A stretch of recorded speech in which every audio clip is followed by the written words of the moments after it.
Hello and welcome to Valley View News. I'm Erick Mejia. And I'm Luka Chkhaidze. A ceasefire has been extended after President Trump says he will continue the blockade on Iranian ports. The U.S. and Iran have postponed the second round of ceasefire talks in Pakistan. After the U.S. seized an Iranian cargo ship in the Strait of Hormuz last weekend, Iran's military said they were going to retaliate against the U.S. At least 3,375 people have been killed in the war so far. The U.S. Marines have custody of an Iranian cargo ship. A U.S. Navy-guided missile destroyer fired on a disabled Iranian-flagged cargo ship. The ship was located on the Gulf of Oman before U.S. Marines seized the vessel. President Trump says the Iranian crew refused to listen, so our Navy ship stopped them right in their tracks by blowing a hole in the engine room. The U.S. has been maintaining the blockade of ships that have been passing through Iranian ports since last week. Families are mourning the death of 8 children that were killed in a mass shooting in Shreveport, Louisiana. The gunman, Shamar Elkins, had suffered from mental health problems and expressed suicidal thoughts. 2 men, Elkins' wife, and a child are in critical condition after suffering gunshot wounds. Police shot and killed Elkins after he tried to run away from the scene. Authorities say this is the nation's deadliest mass shooting in over 2 years. An investigation is underway to uncover the motives of a shooting that happened in Shreveport. Mayor Tom Arsenault comments on the mass shooting that took the lives of 8 children. It just was a horrific scene out there. I was at the scene this morning, obviously stayed out of the way, but the community was beginning to gather. I think there are people trying to organize a prayer vigil. With the support of the mayor, the community is uniting to heal from this tragedy. Adding on to that, support is pouring in for the city of Shreveport, Louisiana, from state, city, and school leaders after the shooting. Neighbors say the children were well known in the community. Leaders are now calling for stronger action on domestic violence, with officials saying the issue must become a greater priority. The Caddo Parish School District will have counselors available at Summer Grove Elementary and Linwood Charter School to support students and staff. Investigators are trying to find the shooter who shot 5 people near the University of Iowa. 1 victim is in critical condition and 4 are stable in a shooting that occurred at the downtown pedestrian mall early Sunday morning. Authorities are asking the public for help with identifying the suspect and offering a $1,000 reward for anyone that contributes to the investigation. 2 sanctioned LPG carriers turned around while trying to cross the Strait of Hormuz earlier this week. Tracking data showed both vessels reversed course mid-transit. Analysts say it suggests Iran is strictly enforcing a closure of the key waterway. The move follows conflicting claims over whether the strait was open, along with reports of ships being fired while attempting to pass. 4 people are recovering from a non-life-threatening injuries following a shooting at a Sacramento park over the weekend. Deputies say hundreds had gathered Sunday evening at Howie Community Park for an unauthorized event possibly tied to the UC Davis Picnic Day. While officers were clearing the crowd, they heard 20 to 25 gunshots. 3 people were later detained in Fairfield after deputies stopped a vehicle of interest and found the firearm. The investigation remains ongoing. The war with Iran is now affecting air travel worldwide. Aviation analytics firm Cirium says all but one of the world's 20 largest airlines are cutting capacity in the coming months. Planned global flights for May are down 3% since early March.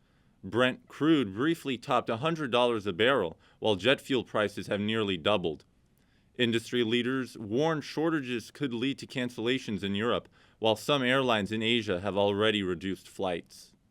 More than 1,000 animal rights activists gathered outside Rigland Farms in Wisconsin to protest the facility's breeding for beagles for research. Organizers had planned a rescue effort but changed course after clashes a day earlier between protesters, authorities, and a private security. Officials used tear gas, pepper spray, and rubber bullets after some demonstrators tried to enter the property. Sunday's event remained peaceful, with protesters holding signs and calling for the release for the dogs and the closure of the facility. Authorities monitored the gathering, but no confrontations were reported. The NYPD are investigating a tour bus crash that happened over the weekend. The bus drove past through an intersection and then went off-road, crashing through several trees. Aboard the bus were 17 students and 6 adults that were from different Bronx high schools. 4 students were taken to a local hospital for non-life-threatening injuries. Officials say that the driver of the bus was taken to Albany Medical Center with facial injuries. ICE Director Todd Leons announces he is stepping down later this spring. It's unclear why Leons is stepping down, but he was placed under immense scrutiny due to being part of Trump's massive deportation plan. Leon said that decision wasn't easy for him, but it was the right one for him and his family. Homeland Security Mark Wayne Mullen has not said who will replace Leon's role after he departs on May 31st. Metro is working on a $670 million project that will improve transportation across the San Fernando Valley. Our very own George Sakers went to Van Nuys, where construction is underway for the G-Line. Exactly, guys. Construction for the new Metro Light Rail line here in Van Nuys is ramping up. But the same work bringing residents one step closer to a new transit option is also creating roadblocks for local businesses. Gaio Hero, a restaurant in the strip mall, has had to put up huge signs so customers know it is still open, while construction has wreaked havoc for drivers outside. Staff say the difference before and after construction is clear. Actually, this place is always full for people, but now we have less people. They say like, oh, it's for the construction. One resident I spoke with says the construction has been a nightmare, blaming it for major traffic backups and longer wait times. And those delays are only expected to get worse, with most of the construction still ahead. Even so, many residents believe the project will eventually offer a much-needed transit alternative. I do think it's beneficial for the people that take like public transportation to work, just because I know driving is not accessible to everyone, especially with the high gas prices. Officially called the East San Fernando Valley Light Rail Line, the project will add 6.7 miles of track and 11 new stations across the Northeast Valley. It's also expected to spur new development along the corridor, with several projects already planned. Metro says nightly closures are scheduled from Arminta Avenue to Sherman Way. Construction is expected to last until 2031. From Van Nuys, I'm George Sakers, Valley View News. Thank you, George. Moving on. Singer David Anthony Burke is pleading not guilty for the murder of a 14-year-old girl. David was charged for first-degree murder of Celeste Rivas after her body was found in his Tesla last September. David's attorneys say that they will extremely defend David's case as he is only being detained due to suspicion. David may also face 1 count each of continuous sexual abuse of a child under the age of 14 and unlawful mutilation of human remains.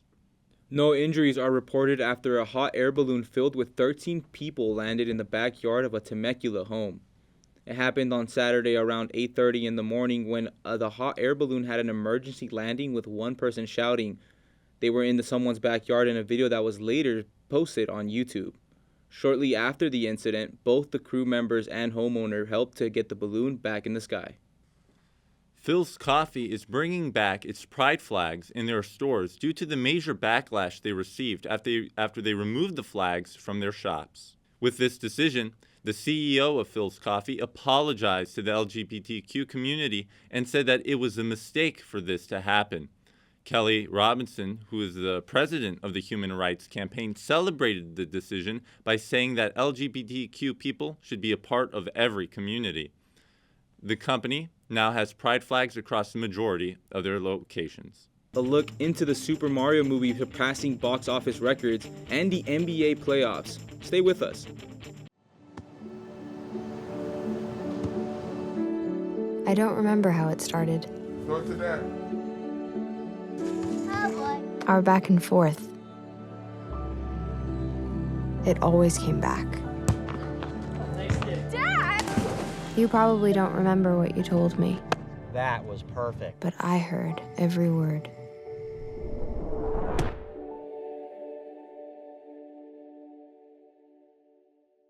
Welcome back to Valley View News. From honoring celebrities for their work to scams at Coachella, let's jump into the world of entertainment.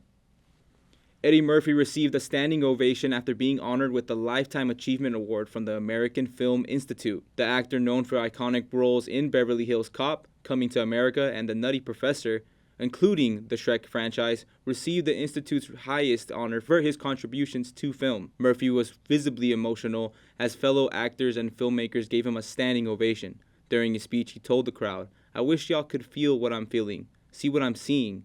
I'm going to go backstage and cry. Coachella season has wrapped, but for some festival goers, the nickname Scamchella is sticking around. Attendees say they were scammed out of tickets, either never receiving their passes or finding them already used by the time they arrived at the gates. Others reported buying through third-party sites only to be turned away upon arrival. Golden Voice, the company behind Coachella, is urging fans to be cautious when purchasing from resale platforms, warning that it could cost you both money and the experience. The weekend box office numbers are in. The Super Mario Bros. Movie is still on the top of the domestic box office, bringing in a total of more than $355 million, marking its third straight week at number 1. It's followed closely by Project Hail Mary, which pulled in over $20 million this weekend. Meanwhile, director Lee Cronin's The Mummy debuted at number 3, earning $13 million in its opening weekend. Rebounding out the top 5s are A24's The Drama and the newly released You, Me, and Tuscany. Nature, food, and camaraderie were part of this weekend celebration at parks throughout LA County. This weekend, California celebrated Earth Day 2026 through various Los Angeles public parks, including Village Green Park and Pacific Palisades. In this particular neighborhood, the celebration played 2 roles. Earth Day turned into Vegan Fest. Today we're telling folks about the Safe Clean Water program, which provides funding for sustainable stormwater solutions. We are also asking folks to sign the DDT petition to ask California to fund more research on what DDT does to our waters and to our health, and to tell people to stop using single-use plastic with reusable LA. Earth Month is finally here. Our very own Marcus Nocerino was at the Friends of the LA River organization. He got to talk to the community on how they make their environment clean to restore natural habitats. Yes, thank you guys. Earth Month is back again as I'm here at Sepulveda Basin Wildlife Reserve, where the LA River organization is volunteering to restore natural habitat. So please go. Community volunteers spent their Saturday morning doing Earth Day activities like picking up trash and making candle-type paintings to document the holiday.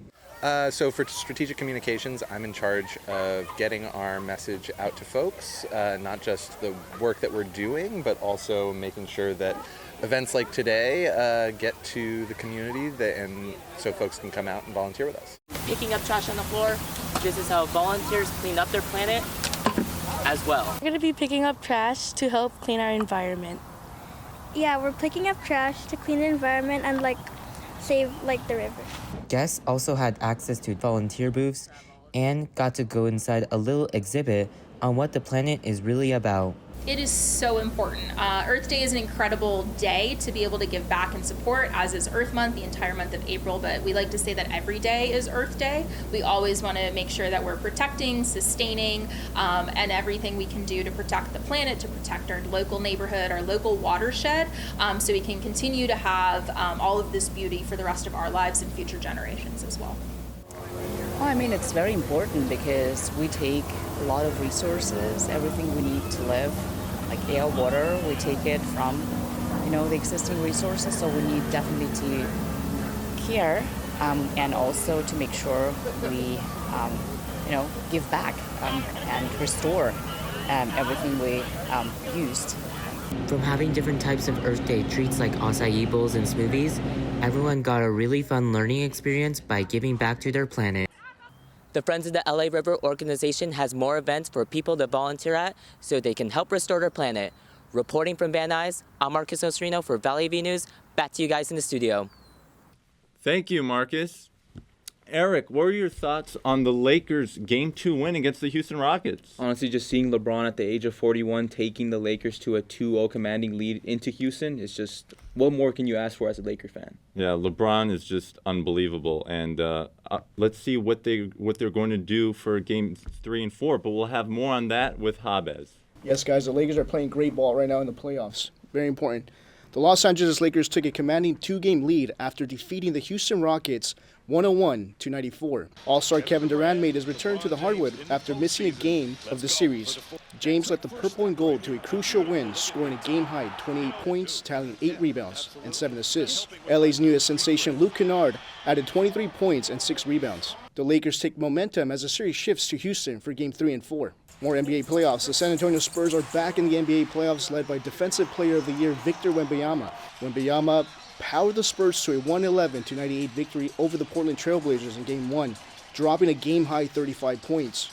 In Game 2, Wembanyama took a hard fall, entering concussion protocol, leaving the game early. The Blazers took advantage, leveling the series at 1 apiece with a 106-103 victory. The Minnesota Timberwolves steal the home court in Denver. Anthony Edwards led the way with 30 points, 10 rebounds, while Julius Randle added a near triple-double. Minnesota heads home with a momentum against the Denver Nuggets. Into the Atlanta Hawks are back home after slaying Game 2 in New York.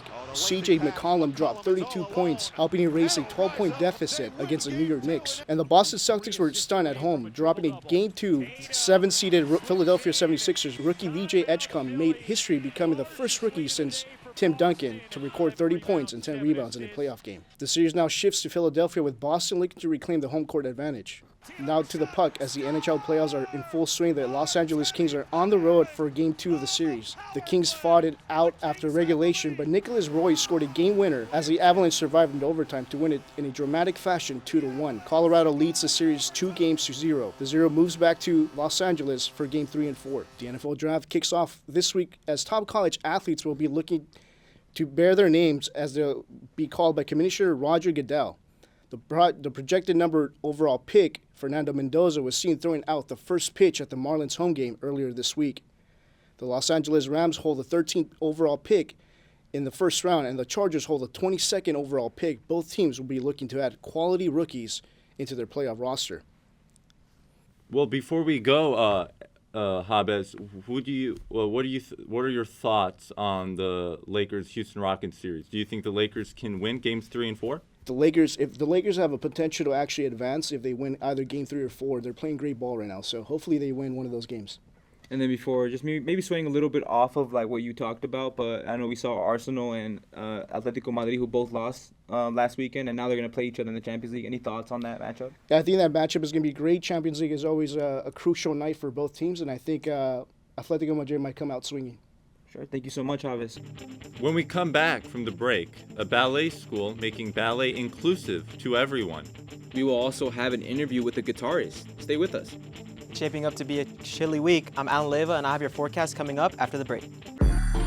I'm an ex-drug dealer, and I'll be your sub today.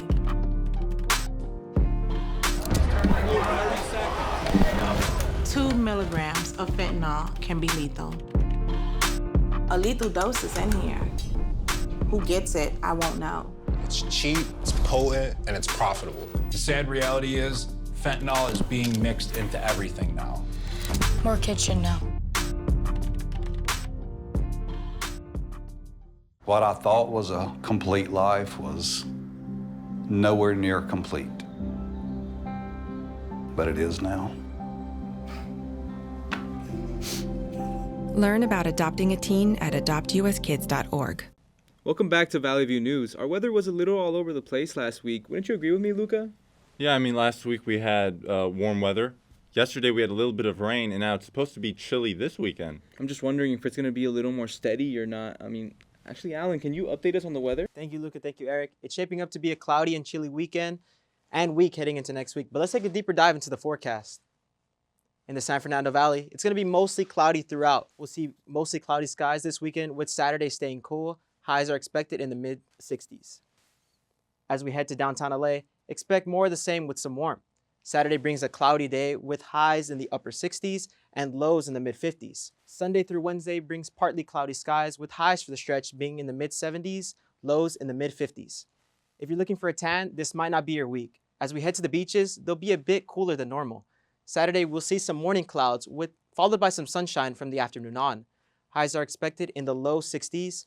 Sunday through Tuesday brings partly cloudy skies with a gradual temperature increase.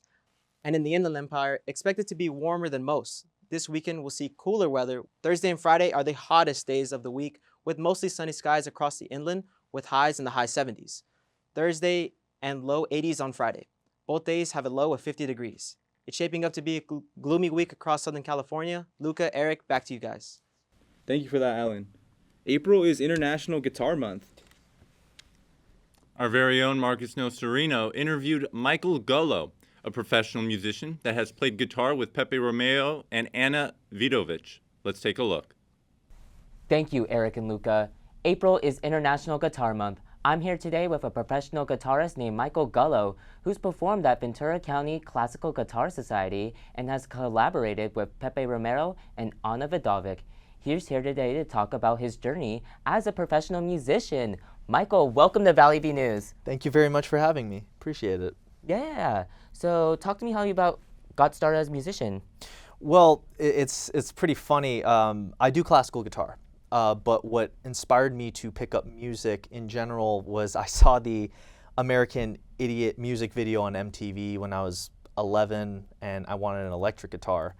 And I guess my dad didn't want me to keep him up at like 4:30 in the morning with an electric, so he got me a nylon. And as I've gotten older, I've just learned to love it more and more with each day. And what was your first performance as a musician?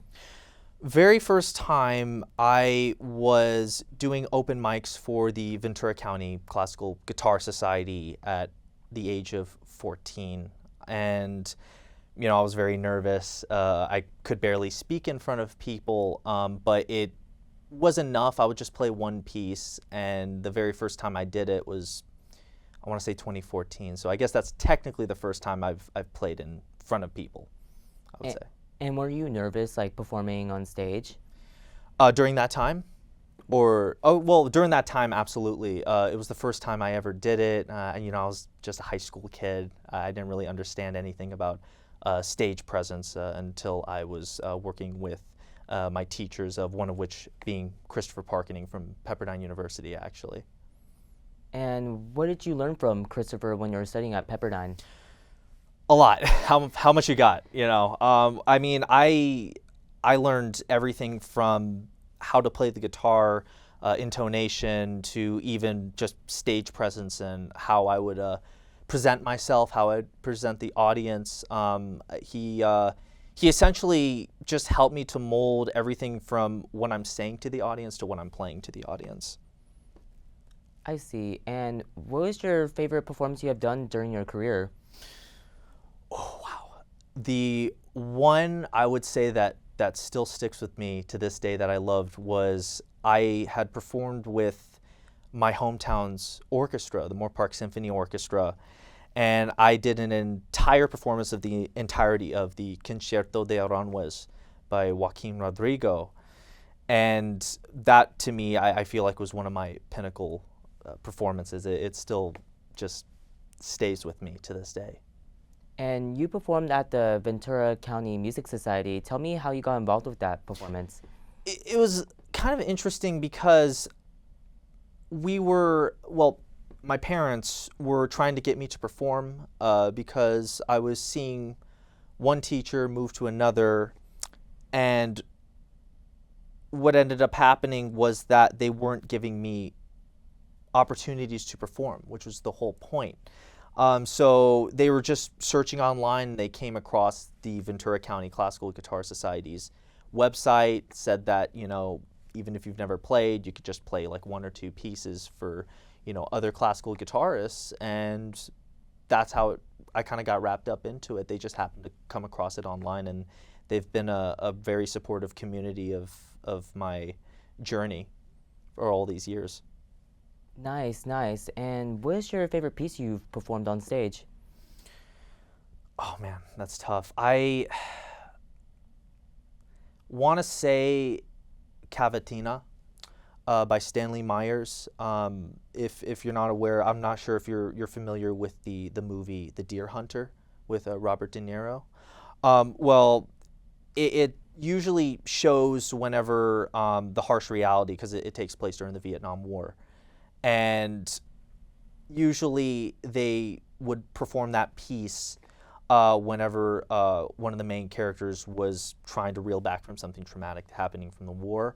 But I was able to mold that into my own story, where in my head I dedicated it to my grandmother because I used to play it for her. So when she passed, I always think of her. So I feel like that's the most emotionally vulnerable I can be with the audience when I play that. So I'd say cavatina. Oh, nice, and very touching story.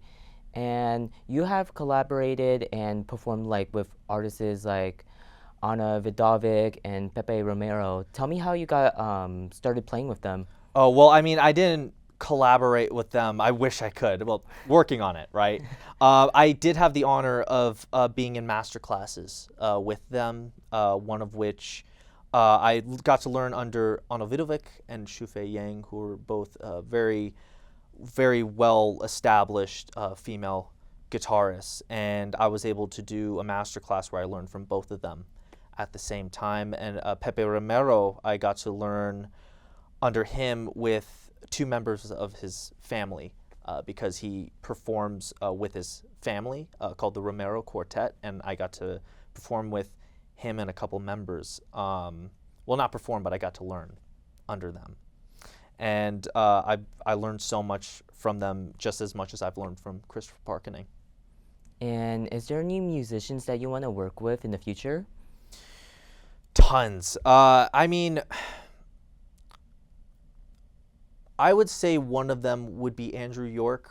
I've been a huge follower of his. He's like one of the, in my opinion, one of the leading spearheads of like new classical guitar compositions that are coming out to this day. Even if it's collaborating with him with putting together a piece or writing a piece, that would definitely be one guitarist I would love to collaborate. I mean, there's a ton of others, but that's just the first one that comes to me right now. And where can we follow you on social media or find your music? Okay, well, you can follow me on Mike Gullo Guitar on Instagram. So you can find me at Mike Gullo Guitar. I'm also on Facebook because I'm old school like that, just simply Michael Gullo. And you can also find me on YouTube, Michael Gullo Classical Guitar. And then you can also find my website, michaelgulloguitar.com. All right. Michael, thank you so much for being here on Valley View News. Of course, it was thank very you. nice to meet you. Thank you for talking about your journey. Of course, yeah. Thank you. Follow at Michael Gullo on Instagram, TikTok, Facebook, and look at his website at www.michaelgulloclassicalguitar.com. Back to you guys in the studio. Thank you, Marcus. Always a fan of the guitar. Now, on to some lighter news.